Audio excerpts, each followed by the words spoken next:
മറ്റൊരു പ്രധാനപ്പെട്ട വാർത്ത ഇപ്പോൾ കോഴിക്കോട് നിന്നെത്തുന്നു. പോലീസ് കസ്റ്റഡിയിലെടുത്തയാളുടെ വീട് കത്തിനശിച്ച നിലയിൽ. കോഴിക്കോട് വെള്ളയിൽ സ്വദേശി ഫൈജാസിന്റെ വീടാണ് കത്തിനശിച്ച നിലയിൽ കണ്ടെത്തിയത്. വിവരങ്ങളുമായി മേഘ ചേരുകയാണ്. മേഘ, ഇതെന്താണ് സംഭവിച്ചത്? എന്തിനാണ് ഫൈജാസിനെ കസ്റ്റഡിയിൽ എടുത്തത്? ഇവിടെ വീട്ടിൽ എന്താണ് നടന്നത്?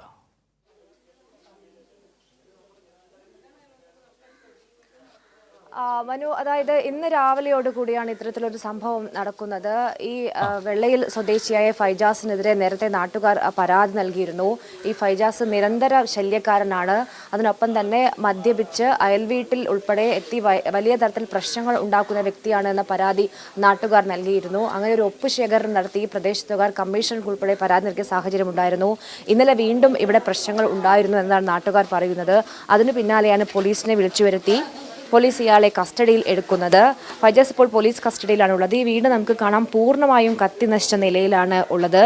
ഫൈജാസ് മാത്രമാണ് ഈ വീട്ടിൽ താമസം ഉള്ളത് എന്നതാണ് ഇവിടെ പരിസരവാസികൾ ഉൾപ്പെടെ പറയുന്നത്.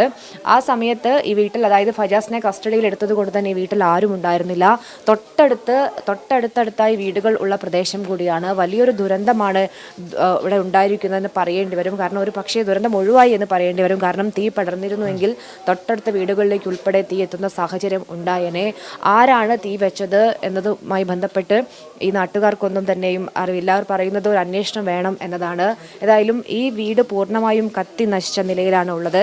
ഈ പ്രദേശവാസികളൊക്കെ തന്നെയും ഇവിടെയുണ്ട്. നമുക്ക് ഇവരോട് തന്നെ എന്താണ് സംഭവിച്ചത് എന്നതുൾപ്പെടെയുള്ള കാര്യങ്ങൾ നമുക്ക് ഇവരോട് തന്നെ ചോദിച്ചറിയാം എന്ന് തോന്നുന്നു. ചേച്ചി, നിങ്ങൾ ഈ പ്രദേശവാസിയിൽ എന്താണ് ഇവിടെ സംഭവിച്ചത്? എങ്ങനെയാണ് നിങ്ങൾ ഈ വീട്ടിൽ പുക വരുന്നതാണോ കണ്ടത്? എന്താണ്? ഞങ്ങൾ രാവിലെ എണീറ്റപ്പോഴാണ് അറിയുന്നത് പുക വരുന്നത്. ഉപ്പ ജോലിക്ക് പോകുമ്പോൾ വിളിച്ചതാണ്, മോളെ ഇവിടെ തീ കത്തണെന്ന്. അപ്പോൾ ഞങ്ങൾ പുറത്തിറങ്ങി നോക്കുമ്പോൾ നല്ലോണം തീ പാളി കത്താണ്. എന്താ സംഭവിച്ചതെന്നും നമുക്കറിയില്ല, ആരാണ് എന്താണെന്നൊന്നും അറിയില്ല. തീ കത്തണ ഞാൻ അപ്പത്തേന് നമ്മൾ ഫയർഫോഴ്സിനെ വിളിച്ച് ഫയർഫോഴ്സ് വന്ന് തീ അണച്ചതാണ്. ഈ കസ്റ്റഡിയിലെടുത്ത ഫൈജാസിന്റെ വീടാണ്. ഈ ഫൈജാസിനെ കുറിച്ച് നിരന്തരം പരാതി ഇവിടുത്തവർ ഉന്നയിക്കുന്നുണ്ട് അല്ലേ?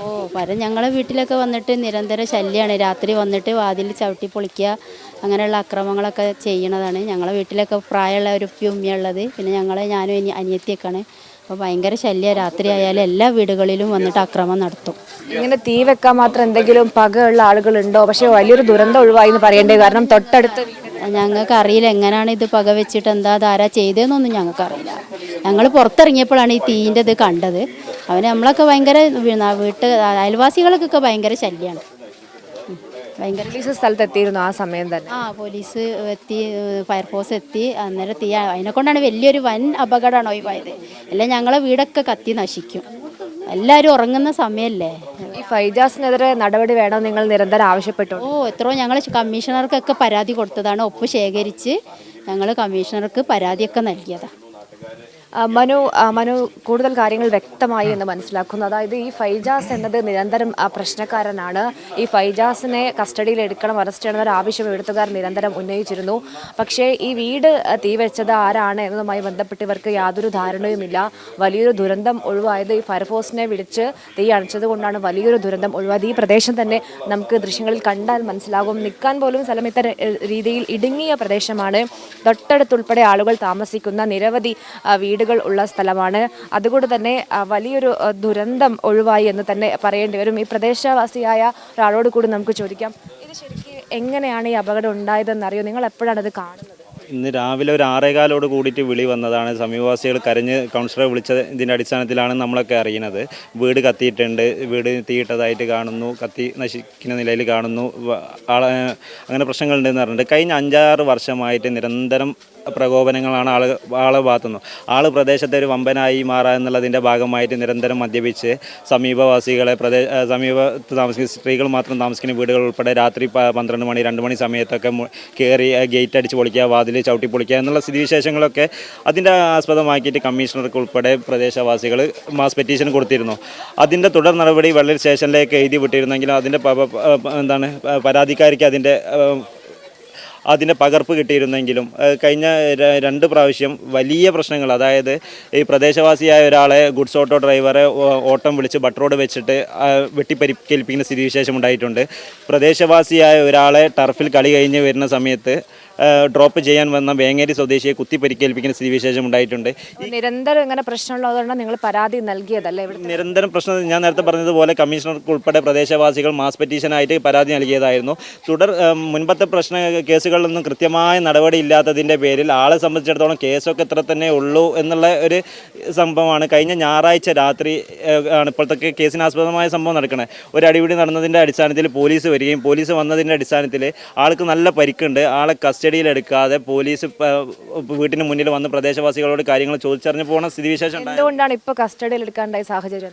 അതെ, കഴിഞ്ഞ ഞായറാഴ്ചത്തെ കേസിനാസ്പദമാക്കിയാണ് ഇപ്പോൾ കസ്റ്റഡിയിലെടുത്തത് എന്നാണ് അറിയാൻ സാധിച്ചത്. കഴിഞ്ഞ ഞായറാഴ്ച തന്നെ പോലീസ് ഇവരെ കസ്റ്റഡിയിലെടുക്കാതെ പോകാൻ നേരത്തെ പ്രദേശവാസികൾ പറയാനുണ്ടായത് ആളെ കസ്റ്റഡിയിലെടുത്തില്ലെങ്കിൽ ആളെ ജീവനോ നാട്ടുകാരെ ജീവനോ ഒക്കെ അപായപ്പെടാൻ ചാൻസ് ഉണ്ട്. പക്ഷേ വലിയൊരു ദുരന്തത്തിലേക്ക് എത്താവുന്ന ഒരു സാഹചര്യമാണ്. കാരണം തൊട്ടടുത്ത വീടാണ്. ആരാണ് ഇങ്ങനെ തീ വെച്ച് നിങ്ങൾക്ക് എന്തെങ്കിലും സംശയം? അത് തന്നെയാണ് നമ്മൾ പറഞ്ഞു വരുന്നത്. കഴിഞ്ഞ ഞായറാഴ്ചത്തെ കേസിനാസ്പദമായിട്ട് കൃത്യമായിട്ട് പോലീസ് കസ്റ്റഡിയിൽ ആളെ എടുത്തിരുന്നെങ്കിൽ ഇന്നലെ രാത്രി ഉണ്ടായിരുന്ന അനിഷ്ട സംഭവങ്ങളും ഇന്ന് പുലർച്ചയോടെ ഉണ്ടായ അനിഷ്ട സംഭവങ്ങളൊക്കെ ഒഴിവാക്കാമായിരുന്നു. കഴിഞ്ഞ രാത്രി ആളെ കസ്റ്റഡിയിൽ എടുക്കുന്ന സമയത്ത് ആളെ വീട്ടിൽ നിന്നും മഴ ഉൾപ്പെടെ ആയുധങ്ങൾ പോലീസ് കണ്ടുകെട്ടിയിരുന്നു. അതിനൊപ്പം തന്നെ ഞാൻ ചോദിക്കുന്നത്, നിങ്ങൾക്ക് ആരെങ്കിലും സംശയമുണ്ട്? കാരണം ഇത് ഒരു ആളെ കസ്റ്റഡിയിൽ എടുത്തു, ആൾ കസ്റ്റഡിയിലാണ് നിലവിലുള്ളത്. പക്ഷേ ഇതെന്ന് പറയുന്നത് തൊട്ടടുത്ത വീടുകളാണ്. ഇങ്ങനെ കുട്ടികൾ ഉൾപ്പെടെ പ്രായമായ ഉൾപ്പെടെ താമസിക്കുന്ന കുഞ്ഞു കുഞ്ഞു വീടുകൾ തൊട്ടടുത്തുണ്ട്. വലിയൊരു ദുരന്തത്തിലെത്താൻ ഒരു സാഹചര്യമാണ്. ആരാണ് ഇത് ചെയ്തത് എന്നതിനെ കുറിച്ചൊന്നും കൃത്യമായ സൂചനകളൊന്നുമില്ല. കാര്യം നേരത്തെ പറഞ്ഞതുപോലെ 2-3 സെന്റിലുള്ള ആളുകൾ തിങ്ങിപ്പാർക്കുന്ന പ്രദേശമാണ്. ചേരി പ്രദേശം പോലെയുള്ള ആളുകൾ തിങ്ങിപ്പാർക്കുന്ന സ്ഥിതിവിശേഷമുള്ള സ്ഥലമാണ്. ഇപ്പം നേരത്തെ ഞാൻ പറഞ്ഞതുപോലെ തന്നെ കഴിഞ്ഞ ദിവസം രാത്രി മഴ ആളെ കസ്റ്റഡിയിൽ എടുക്കുന്ന സമയത്ത് ഹോസ്പിറ്റലൈസ് ചെയ്യുന്ന സമയത്ത് മഴ ഉൾപ്പെടെ പോലീസ് കണ്ടുകെട്ടിയിരുന്നു. നമ്മൾ ഇന്നലെയൊക്കെ വാർത്താമാധ്യമങ്ങളിലൂടെ കണ്ടതുപോലെ തിരൂരങ്ങാടിയിലൊക്കെ ആയുധം കാണിച്ച് അയൽവാസികളെ ഭീഷണിപ്പെടുത്തിയതിൻ്റെ പേരിൽ സ്വമേധയാ കേസെടുത്ത സ്ഥിതിവിശേഷങ്ങളൊക്കെ ഉണ്ടായിരുന്നു. എന്നാൽ ഈ ഫൈജാസിൻ്റെ കേസിൽ അത്തരം നടപടികളിലേക്ക് പോലീസ് കടക്കാതിരിക്കുകയും കഴിഞ്ഞ ഞായറാഴ്ചത്തെ കേസിനാസ്പദമായി കസ്റ്റഡിയിൽ വെക്കാതിരിക്കുകയും ചെയ്തതുകൊണ്ടാണ് ഇന്നലെ ആൾ വീട്ടിലെത്താനും തുടർ പ്രകോപനങ്ങൾക്കൊക്കെ സാധ്യത ഉണ്ടായത്. പോലീസ് കൃത്യമായിട്ട് ആളെ സ്റ്റേഷൻ പോലീസ് അറസ്റ്റ് ചെയ്ത് കസ്റ്റഡിയിൽ എടുത്തതിന് ശേഷമാണ് ഇത്തരത്തിലൊരു സംഭവം ഉണ്ടാകുന്നത് അല്ലേ? തീ ഉയർന്ന് കണ്ടത് ഇന്ന് രാവിലെയോട് കൂടിയാണ്. ഇന്നലെ രാത്രി ഇവിടെ പ്രകോപനങ്ങൾ ഉണ്ടായപ്പോഴാണ് കസ്റ്റഡിയിലെടുത്തത്. അതെ, അതായത് മനു, ഈ ഫൈജാസിനെ കസ്റ്റഡിയിൽ എടുക്കണമെന്നൊരു ആവശ്യം നിരന്തരമായി ഈ പ്രദേശത്തവർ ഉന്നയിച്ചിരുന്നു. അതിന് പിന്നാലെ പോലീസ് കസ്റ്റഡിയിൽ എടുത്തെങ്കിലും വിട്ടയച്ചിരുന്നു എന്നതാണ് നാട്ടുകാർ പറയുന്നത്. ഒരുപക്ഷെ കൃത്യമായ കാരണം അതിനുണ്ടാകാം. നമുക്ക് അതിൻ്റെ വ്യക്തതയിലേക്ക് കടക്കാൻ സാധിക്കുകയില്ല. ഏതായാലും ഫൈജാസിനെ കസ്റ്റഡിയിൽ എടുത്തതിന് പിന്നാലെയാണ് ഇത്തരത്തിൽ വലിയൊരു അനിഷ്ട സംഭവം ഉണ്ടാകുന്നത്. ഫൈജാസിന്റെ വീട് പൂർണ്ണമായും കത്തി നശിച്ചിട്ടുണ്ട്. ഇത് ഫൈജാസിന്റെ വീടിന്റെ ദൃശ്യങ്ങൾ നമുക്ക് കാണാൻ സാധിക്കും. ഈ ഫയർഫോഴ്സ് കൃത്യസമയത്ത് എത്തിയിട്ടില്ലായിരുന്നുവെങ്കിൽ വലിയൊരു അപകടത്തിലേക്ക് കാര്യങ്ങൾ കടന്നേനെ. തൊട്ടടുത്ത്, അതായത് ഈ വീടിന്റെ ആളുകൾ തിങ്ങി പാർക്കുന്ന ഒരു പ്രദേശം കൂടിയാണ്. ഒരു പക്ഷേ തീ അത് കൃത്യസമയത്ത് അണയ്ക്കാൻ സാധിച്ചിരുന്നെങ്കിൽ ഒരു പ്രദേശം തന്നെ കത്തി അമരുന്ന അവസ്ഥയിലേക്ക് എത്തിയേനെ എന്ന് നമുക്ക് ദൃശ്യങ്ങളിൽ നിന്ന് തന്നെ വ്യക്തമാണ്. ഏതായാലും വെള്ളയിൽ പോലീസ് കേന്ദ്രീകരിച്ചുകൊണ്ടാണ് നിലവിൽ ഈ കേസുമായി ബന്ധപ്പെട്ടുള്ള അന്വേഷണം നടക്കുന്നത്. ശരി, ഏതായാലും നാട്ടുകാർ പറയുന്നത് കേട്ടിട്ട് ഫൈജാസ് ആളത്ര വെടിപ്പല്ല എന്ന് തോന്നുന്നു. ശത്രുക്കൾ ഒരുപാട് ഉണ്ടാകാനുള്ള സാധ്യതയുണ്ട്. ആരാണ് തീ വെച്ചെന്ന് അറിഞ്ഞുകൂടാ. Okay Megha, thank you. നമുക്ക് പിന്നീട് കാണാം. ഏതായാലും പോലീസ് കസ്റ്റഡിയിലിരിക്കുകയാണ്. ഇയാൾ വീട് കത്തി നശിച്ചത്. വലിയ അപകടം ഉണ്ടാകാത്തത്, മറ്റു വീടുകളിലേക്ക് തീ പടരാതിരുന്നത് ഭാഗ്യമായി എന്നെ നമുക്ക് ഈ ഘട്ടത്തിൽ പറയാനുള്ളൂ.